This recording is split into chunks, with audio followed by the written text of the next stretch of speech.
নমস্কার বন্ধুরা, মৌসুমীর ঘরোয়া হেসেলে আপনাদের স্বাগত। আজকে আমি করে দেখাচ্ছি একটা স্বাস্থ্যকর টিফিন, যেটা বাচ্চা থেকে বড়রা সবাই পছন্দ করে খাবে এবং একটা পুষ্টিকর খাবার। এই টিফিনটা বানানোর জন্য আমি এখানে 2 কাপ রুল ময়দা নিয়েছি, 2 কাপ থেকে একটু সামান্য বেশি। এরপরে দিয়ে দিচ্ছি পরিমাণ মতো লবণ। এর মধ্যে একটা ডিম ফাটিয়ে দিয়ে দিচ্ছি এবং সবগুলোকে ভালো করে মিশিয়ে নিচ্ছি।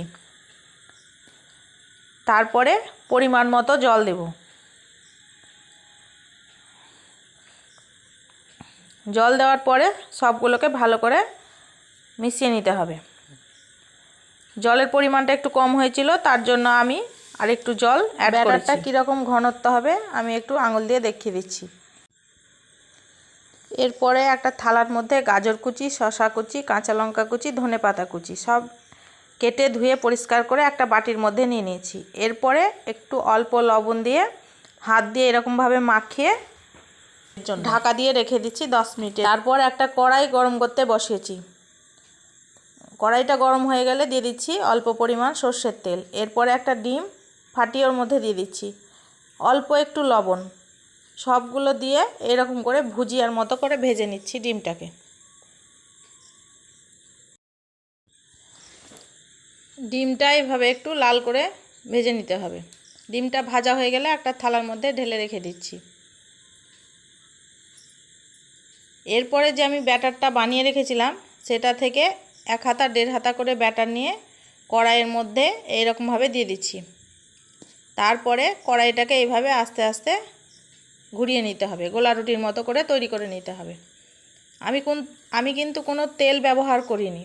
ভুজিয়া ভাজার পরে যে তেলটা লেগেছিল কড়াইয়ের গায়ে, সেইটার মধ্যেই গোলা রুটিগুলো ভেজে নিচ্ছি একটা একটা করে। একটা ভাজা হয়ে গেল, এরপরে আরেকটাও একই রকমভাবে ভেজে নিচ্ছি।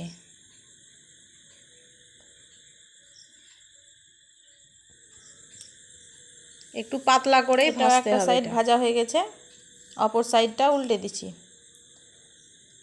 একটু হালকা করে সেঁকে নিলেই হবে। এটাও হয়ে গেল। এইভাবে প্রত্যেকটাই একই রকমভাবে ভেজে নেব। দুটো ভাজা হয়ে গেছে, বা 3 নম্বরটা ভেজে নিচ্ছি। একটা সাইড হয়ে গেলে অপর সাইড উল্টে দিচ্ছি।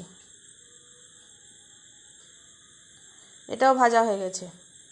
এইভাবে প্রত্যেকটা গোলা রুটি আমি ভেজে একটা প্লেটের মধ্যে রেখে দিচ্ছি। এরপরে যে আমি সবজিটা লবণ মাখিয়ে রেখেছিলাম সেটা থেকে অনেকটা জল ছেড়েছে। এইভাবে চিপে চিপে মুঠো করে ওই যে আমি যে ভুজিয়াটা ভেজে রেখেছিলাম সেই থালার মধ্যে নিয়ে নিচ্ছি। সবগুলোকে হাত দিয়ে ভালো করে মুঠো করে চিপে শুকনো করে নিয়ে থালাটার মধ্যে নিয়ে যে ভুজিয়াটা ভেজে রেখেছিলাম সেটার সঙ্গে ভালো করে মাখিয়ে নিচ্ছি।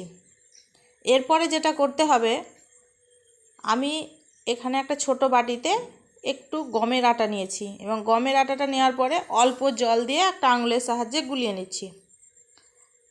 এই রকমভাবে গুলিয়ে নিয়েছি। এটা সাইডে রেখে দিচ্ছি, পরে কাজে লাগবে। এরপরে আমি যে গোলা রুটিগুলো তৈরি করেছিলাম সেটাকে একটা থালার মধ্যে নিয়ে পুরটা রেডি করে রেখেছিলাম সেই পুরটাকে এরকমভাবে গোলা রুটির মধ্যে দিয়ে দিতে হবে, সাঁটিয়ে দিতে হবে। তারপরে যে ব্যাটারটা তৈরি করে রাখলাম সেটাকে 2 সাইডে তারপরে দিয়ে এইভাবে অপর সাইড থেকে আরেকটা ভাঁজ করে নিচ্ছি। এইরকমভাবে প্রত্যেকটাই তৈরি করে নেব। একটা তৈরি করা হয়ে গেল। এরপরে আরেকটা গোলা রুটি নিয়ে নিচ্ছি থালার মধ্যে। এরপরে যে পুরটা রেডি করে রেখেছিলাম সেটা দিয়ে দিচ্ছি। তারপরে ওই গমের আটার ব্যাটারটা আঠার মতো করে লাগিয়ে নিচ্ছি। এই সাইড থেকে একটা ভাঁজ, ওই সাইড থেকে একটা ভাঁজ, তারপরে এই রকমভাবে আরেকটা ভাঁজ করে নিতে হবে। এটা হয়ে গেলে উল্টে অপর সাইডটাও ভাঁজ করে নিতে হবে, কিছুটা প্যাটিসের মতো দেখতে। এইভাবে সবগুলো আমি তৈরি করে নেব একটা একটা করে।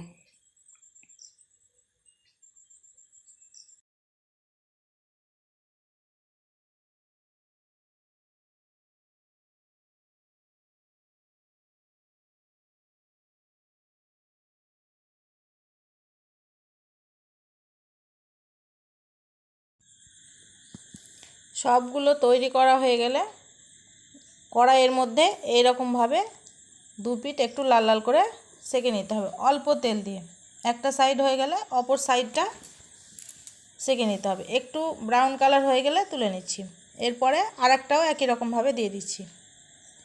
এটাই বেশি তেল লাগবে না, অল্প তেল দিলেই হয়ে যাবে এবং একটু লালচে কালার আসলেই তুলে নিতে হবে। খুব বেশি ভাজার দরকার নেই। দুটো হয়ে গেছে এবং 3 নম্বরটাও আমি একই রকমভাবে ভেজে নিচ্ছি। এইভাবে সবগুলো আমি ভেজে নেব। একদম তৈরি স্বাস্থ্যকর টিফিন। আমার চ্যানেলটি ভালো লাগলে লাইক করবেন, শেয়ার করবেন, সাবস্ক্রাইব করবেন, কমেন্টে জানাবেন কেমন হয়েছে।